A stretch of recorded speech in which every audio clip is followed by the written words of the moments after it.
Hello students. So today we are going to start example 8. So बच्चों आज हम पढ़ेंगे example 8. ठीक है बच्चों, तो I'm reading the question, ध्यान से सुनिए. P is a point equidistant from a line L and M intersecting at A.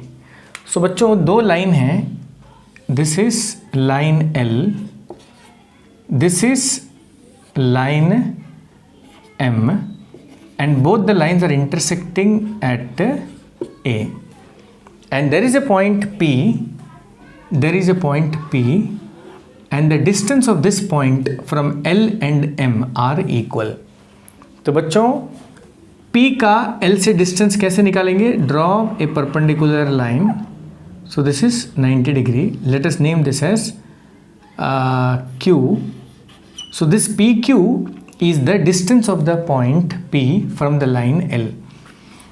तो बच्चों देखने वाली बात ये है, सपोज दिस इज लाइन, ठीक है, ये है line L. Suppose this is a point P. How will you find the distance of this point from the line? आप ये पॉइंट का ये लाइन से डिस्टेंस कैसे निकाल सकते हैं? आप बोलेंगे बहुत सारा डिस्टेंस है सर, ये डिस्टेंस है, ये डिस्टेंस है, ये डिस्टेंस है, लेकिन बच्चों ये सारे डिस्टेंस में ये जो डिस्टेंस है ये परपेंडिकुलर डिस्टेंस है. ओके तो ये डिस्टेंस आपको लेना है, केवल इसको नहीं लेना है. So whenever I ask you to find the distance of the point from the line, you should go to the perpendicular distance. So my dear student, P A, ये ए है मान लीजिए, ये बी है, ये सी है, ये D है. तो P A is the distance of the point P from the line. P का ये लाइन से जो डिस्टेंस है वो PA है, PB, PC, PD नहीं है. ठीक है बच्चों, तो समझ में आ गया आपको? तो यहाँ बताइए, तो ये जो पॉइंट P है इसका M से दूरी क्या होगा? आपको बस P से एक सीधा परपेंडिकुलर बनाना है, तो ये मैंने बना दिया PQR. So PR is what? Distance of the point P from the line M. What is PQ? Distance of the point P from the line L. ठीक है बच्चों, ये दोनों distance as per the question it is equal. Correct? तो what is given? तो बताइए बच्चों given क्या क्या बोलेंगे? सबसे पहले बोलेंगे L and M are lines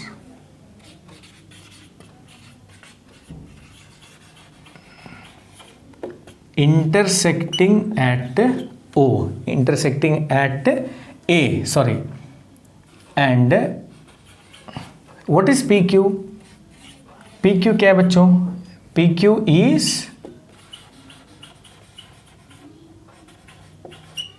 distance of P from line L.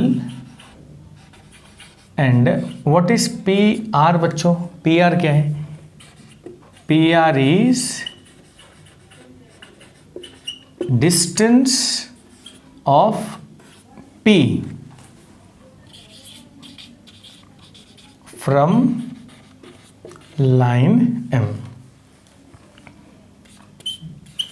तो बच्चों इसी में आप बोल सकते हैं दैट इज, ये जो एंगल है इसके बारे में बोल सकते हैं, एंगल PQA इज 90 डिग्री और angle PRA is 90 degree.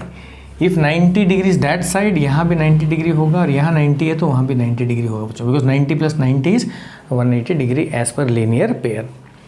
Now to find अब करना क्या है बच्चों, ध्यान से देखिए.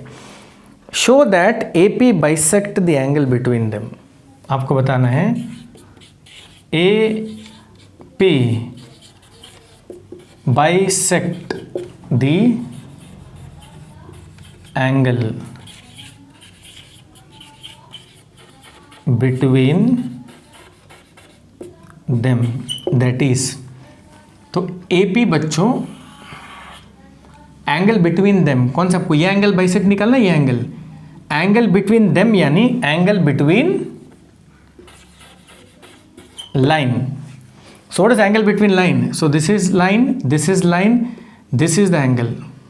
Okay, my dear students. So you have to say that this AP, cuts angle A.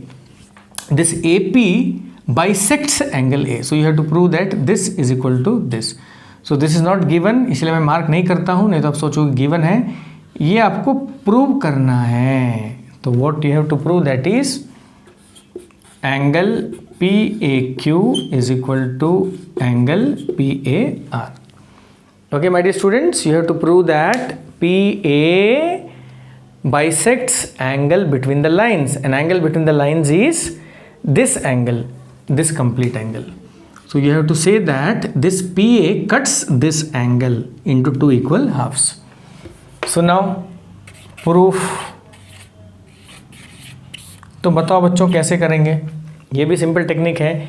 If you want to prove that this two angles are equal, कौन सा एंगल, ऊपर का एंगल और नीचे का एंगल इक्वल प्रूव करना है, तो आपको दोनों ट्रायंगल को कॉन्ग्रुएंट प्रूव करना पड़ेगा. Once the two triangles are congruent you will get CP/CT.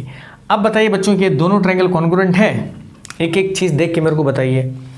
I am writing in triangle AQP and triangle ARP. अब बताइए AQP ARP में क्या क्या इक्वल है. सबसे पहले देखिए PQ is equal to PR.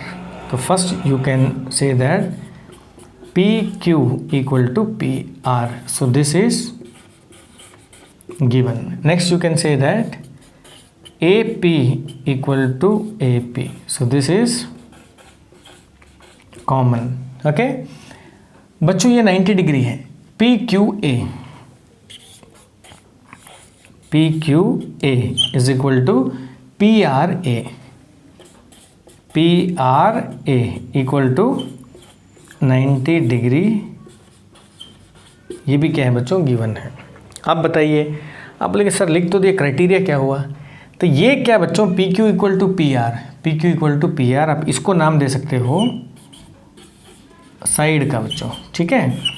और ये जो कॉमन है तो ये बन गया बच्चों साइड. और ये जो कॉमन पार्ट है बच्चों, देखिए मैं ट्रायंगल बनाता हूँ यहाँ पे. एक ये है एक ट्रायंगल, ये है 90 degree. So this is Q, this is A and this is P. I am drawing another triangle.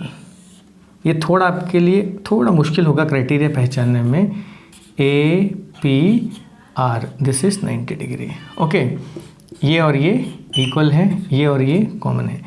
बच्चों this is right angle triangle. Okay, because you have one angle is 90 degree. So when this is right angle triangle बच्चों, 90 degree का जो opposite part होता है इसको बोलते हैं hypotenuse. क्या बोलते हैं बच्चों, हाइपोटेन्यूज. तो अभी देखिए आपको ये पूरे ट्रायंगल में ये जो है इसको you will call it as side. ये जो 90 डिग्री है बच्चों, आप इसको बोल सकते हो राइट. सो दिस, तो मतलब ये हो गया 90 डिग्री मतलब हो गया राइट, ये हो गया साइड, ये हो गया हाइपोटेन्यूज. तो हाइपोटेन्यूज का लोकेशन क्या है बच्चों, 90 डिग्री का ऑपोजिट में. So don't you feel here the criteria comes RHS. So this is a new criteria for you, right hypotenuse and side. So these two triangles are congruent. Therefore you will say triangle AQP. You will say AQP is congruent to triangle AQP. में देखिए बच्चों blank side से side में गए तो blank side से side में जाएंगे तो ARP. तो you will write ARP and the criteria is RHS. So when two triangles are congruent बच्चों तो ऑटोमेटिकली ये एंगल और ये एंगल इक्वल हो जाएगा. तो you can write QAP. देखिए QAP यानी A एंगल, और A देखिए यहाँ पे फर्स्ट में और यहाँ भी A फर्स्ट में है, तो आप लिखोगे QAP equal to RAP, RAP. तो you will write QAP equal to angle RAP, so this you will call it as CPCT. So when these two angles are equal, definitely you can say that AP, नीचे जगह नहीं है बच्चों, मैं कहाँ लिखूँ, यहाँ लिख देता हूँ. So you can say that AP bisects angle between them. Clear बच्चों. तो यहाँ पे सिंपल है क्वेश्चन में, बस आपको ये दोनों ट्राइंगल को कॉन्ग्रुएंट प्रूव करना है using the concept RHS. R stand for 90 degree, H stand for hypotenuse, S stand for side. और बच्चों जो हाइपोटेन्यूज है वो 90 डिग्री के ऑपोजिट में रहेगा. याद रखिए, what is the location of hypotenuse, it is opposite of 90 degree. ये 90 है, इसके ऑपोजिट में AP इज द हाइपोटेन्यूज. ये 90 है, इसके ऑपोजिट में AP is the hypotenuse. Okay my dear students, so I hope आपको ये सब समझ में आया होगा and hope to meet you in the next class.